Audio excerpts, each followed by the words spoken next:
Tonight, a quiet crisis is spreading across America's heartland. Wheat silos are full, trains sit idle, and generations of farmers are left with burning questions, and in some cases, burning fields. For decades, American wheat wasn't just a crop, it was a symbol. From Asia to Europe, the U.S. was the world's most trusted supplier, known for its quality, consistency, and unmatched logistics. Buyers from Tokyo to Paris placed their faith in American grain, knowing it would arrive on time and as promised. That legacy is now collapsing, not with fanfare or protests, but with silence. Contracts aren't renewed, shipments are quietly canceled, and the world, without saying a word, is turning elsewhere. The first shock came from the Philippines. For years, the country sourced nearly 90% of its wheat, over 3 million tons annually, from the United States. American farmers saw Manila as a guaranteed customer, but in May 2025, that trust was shattered. One of the Philippines' top milling firms abruptly canceled a 12,000-ton wheat order from the U.S. days later. They signed a deal for 110,000 tons with Canada and Australia. Price wasn't the issue. American wheat was $8 to $10 cheaper per ton, but the real cost wasn't on the invoice. It was in delays, political risk, shipping insurance, and uncertainty. Internal reports in Manila branded U.S. wheat as unstable and risky. Philippine companies could no longer afford to gamble on American shipments, held hostage by policy disputes or port delays, and so they moved on. That decision rippled across the Midwest. Kansas silos reported wheat stockpiles up by more than 40%. Trains waited to be loaded, but never moved. Labor shortages, made worse by immigration crackdowns, meant fields in Oklahoma and South Dakota were left unharvested. In some towns, farmers burned their own crops. Meanwhile, in Manila, bakeries switched seamlessly to Canadian grain. Bread prices rose 11% during the disruption, but fell just as quickly when Canada filled the gap.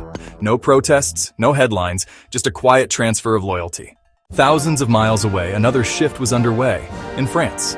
In a country where bread is sacred, consistency is everything.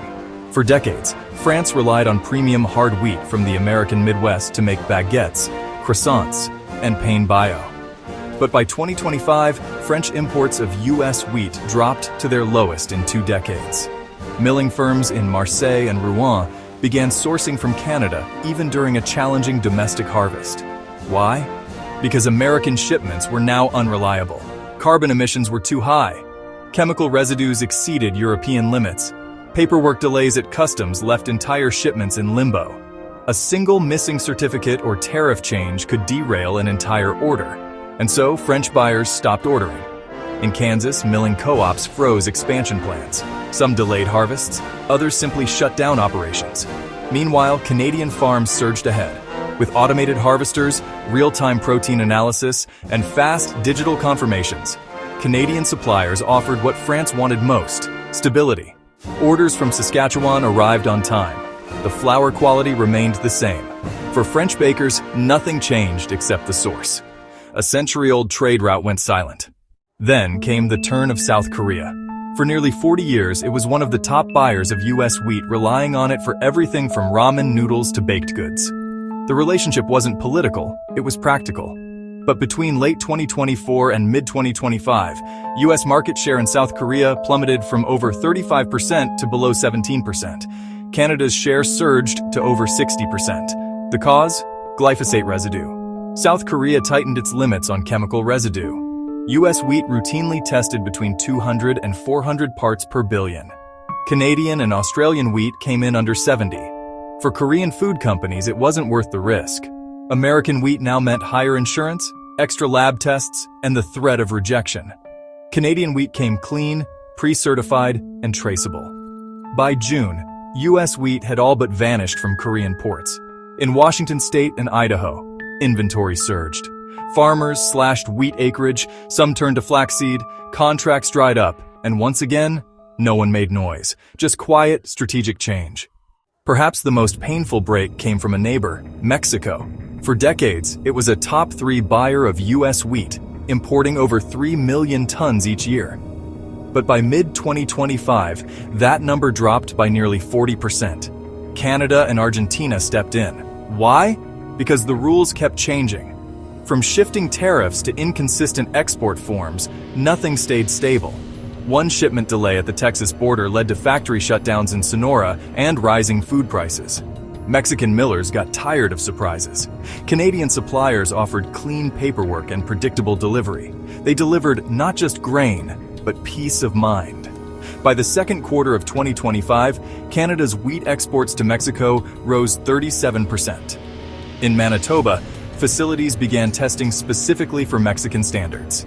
In Texas, blending plants shut down, prices were slashed, but the buyers were already gone. Finally, there was Italy, the heartland of pasta and durum wheat. Italy never issued a statement. It didn't need to. Once a leading importer of American durum, it began cutting orders gradually. By 2025, Canada supplied 45% of Italy's wheat. The US supplied just 15%. Canadian wheat had evolved. Research labs developed new strains with better elasticity. Logistics were integrated with inspection protocols. Italian pasta makers could place a digital order and receive exactly what they wanted, every time. That's not just quality, that's respect. While the US debated policies, Canada optimized protein content and delivery windows. From Bologna to Naples, American wheat vanished. Not with protest, with quiet replacement. So what does all of this mean? 5 countries, 5 major shifts, all longtime partners, all turning away. Not because US wheat was bad, but because it was no longer trusted. They didn't ask for the cheapest grain. They asked for the most reliable supplier, and Canada delivered. This isn't just about wheat. It's about what happens when a country's exports are no longer seen as dependable. Global trade runs on trust, and trust, once broken, is hard to restore. The future of American wheat depends not just on price, but on communication, consistency, and commitment. Buyers don't just want a product, they want a partner. If the US wants to reclaim its role in the global food chain, it must rebuild that trust, acre by acre, contract by contract. Because in today's world, the best wheat isn't enough. The world wants the most reliable hand.